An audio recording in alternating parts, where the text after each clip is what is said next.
হচ্ছে আমার চায়ের কাপের। Hi everyone, good morning, welcome back to my channel Muslims with a new blog. সকাল সকাল চা দিয়ে শুরু হলো গুড মর্নিং। রোজ সকালবেলায় চা খাওয়ার পরে আমি চলে যাই ছাদে। ছাদে সকালের রোদটা ভীষণ মিষ্টি লাগে, আর ছাদে আমার কিছু গাছ আছে, তাদের কিছু টেক কেয়ারের প্রয়োজন হয়। পেয়ারা গাছ, সবেদা গাছ। এখন বাজে বেলা 1:25, আর এখন আমাকে করতে হবে লাঞ্চ, বানাতে হবে। সকালবেলা আমি নর্মালি খাওয়া দাওয়া করেছি, তারপর ঘুম পাওয়ার জন্য ঘুমিয়ে পড়েছিলাম। তখন আমি লাঞ্চ বানাবো, হচ্ছে চিকেন। আমিও মশলাটা রেডি করে লাঞ্চটা বসিয়ে দিলাম রান্না করার জন্য। মশলা কষাতে কষাতে আমার চোখের মধ্যে মশলা ছিটকে চলে গেছে, পুরো চোখে জল বেরিয়ে গেল। বাপরে, রান্না করাই সেই তাও আমার মায়ের পা ভেঙে গেছে, সেই জন্যই আমি রান্না করছি। বোন আজকে কলেজ গেছে, আর ও রান্না করে। আমি তো রান্নাবান্না করি না, খুব কম। বোন না হলে আমি রান্না করি না। আসলে যখন কোভিড এসেছিল ওই সময় আমি এত পরিমাণে রান্না করেছি, কোনো কাজ ছিল না, শুধু রান্না করতাম আর বাড়ি বসে বসে খেতাম। সেই রান্না করে করে আমার এখন আর রান্না করতেই ইচ্ছা করে না। তো যাই হোক, কিন্তু বোন যেহেতু বাড়িতে ছিল না, দুপুরবেলা তো খেতেই হবে, তো আমি খাবারটা বানাচ্ছিলাম।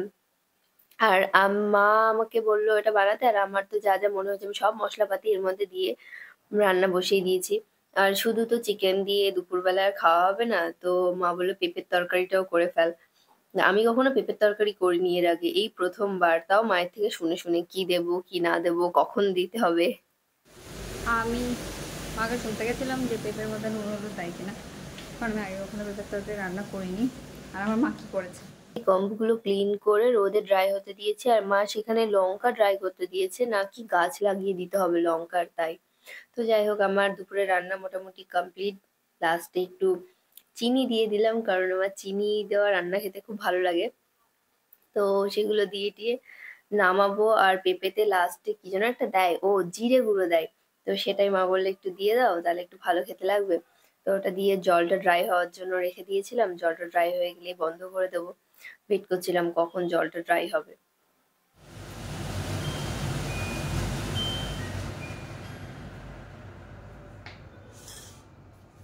কমপ্লিট, রান্না বান্না কমপ্লিট।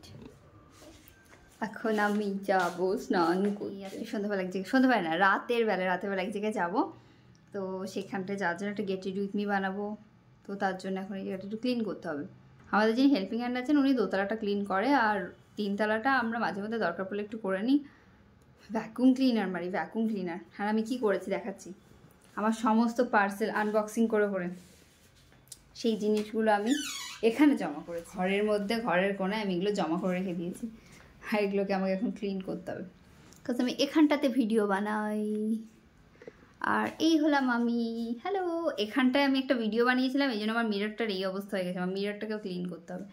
আর এটা এরকম অবস্থা হয়ে আছে, যেন আমার বাবা দেখলে বলবে একদম গুছিয়ে রাখতে পারিস না কিচ্ছু। আমি কীভাবে বসে আছি, সো এটাকে আমি এখন ক্লিন করবো। টাটা। আর এখানটায় আমি আমার বার্থডে দিন ভিডিও বানিয়েছিলাম, কী সব লাগিয়ে লাইটার জ্বালিয়েছিলাম। এখানে পরিষ্কার করা পুরো কমপ্লিট। ওকে আমি হেয়ার কাটিং করিয়ে এসেছি। না, আমার হেয়ার কাটিংটা এইদিকে স্টাইল হবে। আর বললাম না আজকে রাতে এক জায়গায় যাবো, আসলে শঙ্কু ফিরছে প্রয়াগরাজ থেকে। হ্যাঁ, আমি কখনো নামটা বলিনি আগে ভিডিওতে।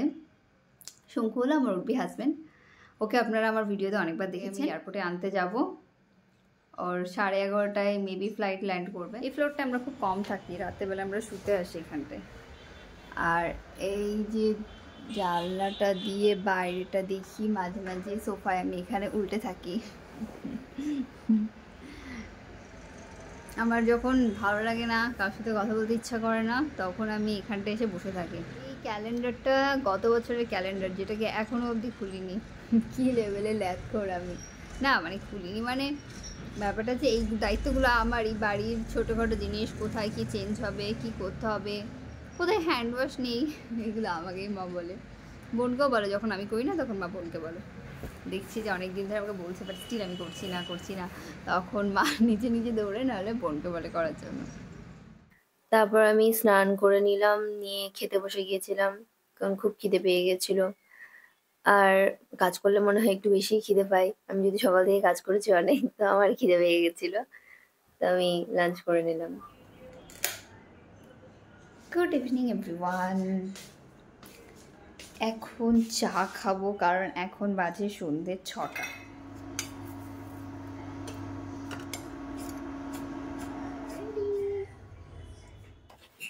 আর মা টিভি দেখছিল, তো আমি চা নিয়ে চলে এলাম, যেহেতু চাটা আমরা সকালে বা বিকেলে সবাই একসাথেই খাই।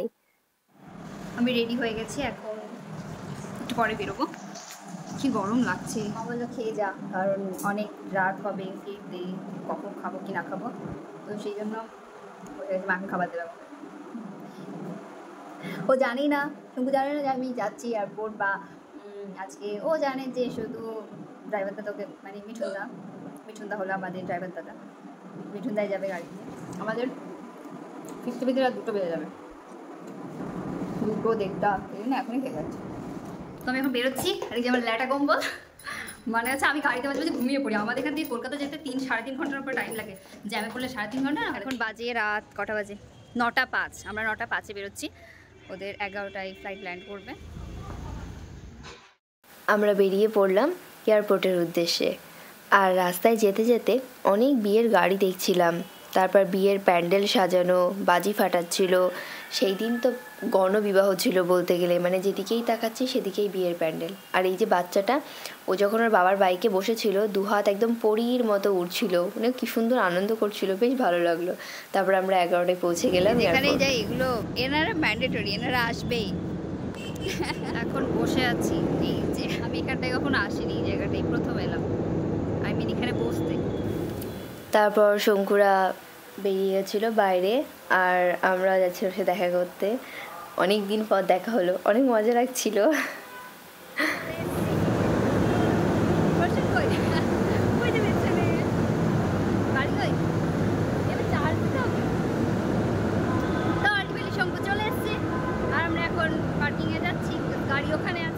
তারপর আমরা বাড়ির উদ্দেশ্যে রওনা দিলাম। তখন প্রায় বাজে 11:30 যখন আমরা ওখান থেকে বেরিয়েছি। আমাকে দেখা যাচ্ছে না, কটা বাজে এখন? এখন বাজে রাত 1:37। এখন আমি বসে লেস খাচ্ছি গাইস। 3জন সাধু সন্ন্যাসী আছে আমার সঙ্গে, এই যে একজন সামনে, একজন আর একজন এই যে ড্রাইভিং সিটে বসে আছে। সবাই বাবা প্রয়াগরাজ থেকে স্নান করে জীবন অনেক বলে পূর্ণ করে এসছে। আমি কপিরাইট খাবো এই গানের জন্য, আর আমি এক পাপিষ্ঠ। সবাইকে মনে করে পূর্ণ করে দেবো গাইস। আমরা তখন ভগবান।